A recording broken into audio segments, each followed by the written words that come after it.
naparito para magayag po ng salita ng Diyos, mga kapatid. Kami po ay hindi manghihingi ng pera. Wala po kami kukunin sa inyo.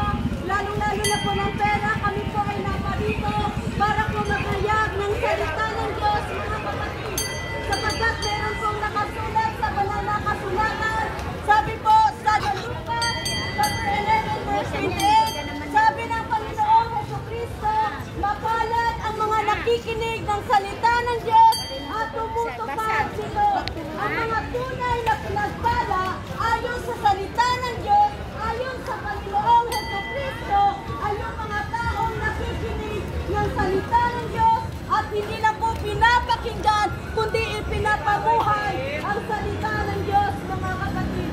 Sabi po sa John chapter 3 verse 16, gayon na lamang ang pag-ibig ng Diyos sa sanlibutan, kaya't ipinagkaloob niya ang kanyang kaisa-isang anak, ang Panginoong Jesucristo, upang ang sino mang sumampalataya ay hindi makapahamak, kundi magkakaroon ng buhay na walang hanggan. Amen. Alam niyo po, mga kapatid, mga kaibigan, 2,000 years ago, naparito ang Panginoong Jesucristo sa mundong ito para tayo po ay iligtas. Alam niyo po ba na merong nagmamahal at nagmamalasakit sa atin? Yun ay walang iba kundi ang Panginoong Jesucristo. Amen. Gusto ko na po sabihin sa inyo, mga kapatid, na mahal tayo ng Diyos. Mahal na mahal ka ng Panginoong Jesucristo. Hindi po, hindi. Sorry po, kasi may ano po ako, paus po ako. Pero hindi makakahadlang yung paus ko para hindi ako makapagpahayag ng salita ng Diyos. Amen. Alam niyo po, mga kapatid, mga kaibigan, kung may magsasabi pa sa inyo na hindi kayo karapat-dapat mahalin, tandaan niyo po, merong Kristo na nagmamahal sa inyo nang higit pa sa inyong inaakala.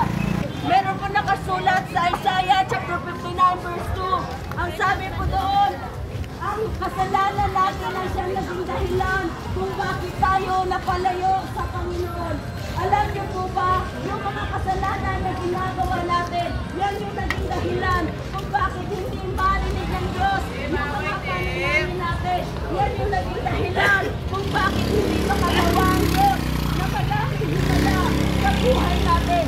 Kaya nga, meron po nakasulat sa unang Juan, chapter 1 verse 9. Sabi ng Panginoong Jesucristo, kung ipapahayag mo ang iyong mga kasalanan sa Kanya, siya ay tapat at matuwid at patatawarin tayo ng Diyos. Mga kapatid, mga kaibigan, pasensya na po kayo sa boses ko kasi paus po ako ngayon. Pero gusto ko lang sabihin sa inyo, mga kapatid, na pag darating ang panahon, darating ang araw, tayong lahat ay haharap sa hukuman ng Diyos. Darating ang araw, tayong lahat na nabubuhay ngayon ay hahatulan ng Panginoon. Kaya magsisila tayo sa ating mga kasalanan. Amen, Lord. Magbalik na tayo sa Diyos na lumikha ng ating mga buhay.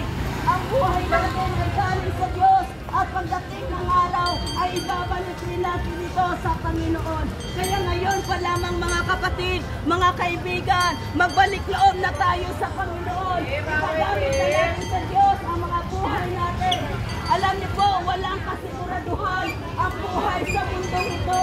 Maaaring ngayon malakas tayo, malusog tayo, pero walang nakakaalam kung ano ang pwedeng maganap sa araw ng bukas. Kaya nga ngayon pa lamang, magdesisyon na tayo na magbalik loob sa Panginoon Jesucristo.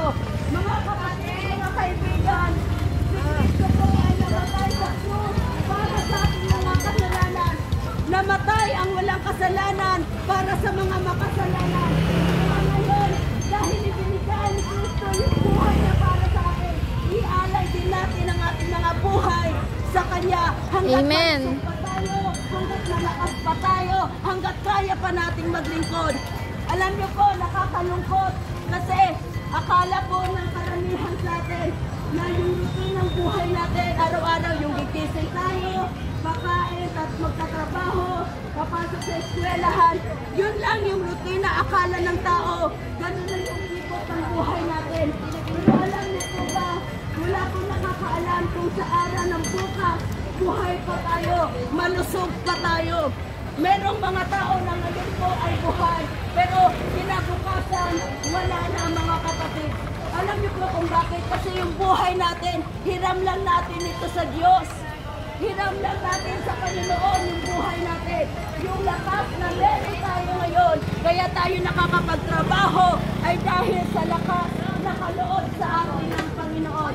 Darating ang araw, yung buhay na meron tayo ngayon, ay ibabalik natin sa Panginoon. Yung lakas na meron tayo ngayon, ay babalik natin. Kaya, panawagan ko po sa ating lahat na naririto ngayon, magsisinang po tayo sa ating mga kasalanan sa Diyos. Magbalik loob na tayo, mga kapatid, at ipagamit na natin sa Kanya ang mga natitira natin mga oras at panahon sa ating Panginoon. So yun lang po. Ay, libreng salita po ng Diyos. At ipagpaumahin na po kung ako po ay naparito, no, gusto ko lang i-share talaga sa inyo yung kapakihan ng Panginoon. Hindi po ako manghihingi sa inyo ng kahit anong magsasabay, lalo na po ng pera. Kasi ang salita ng Diyos, hindi na lang po ito. Libreng salita po ng Diyos. At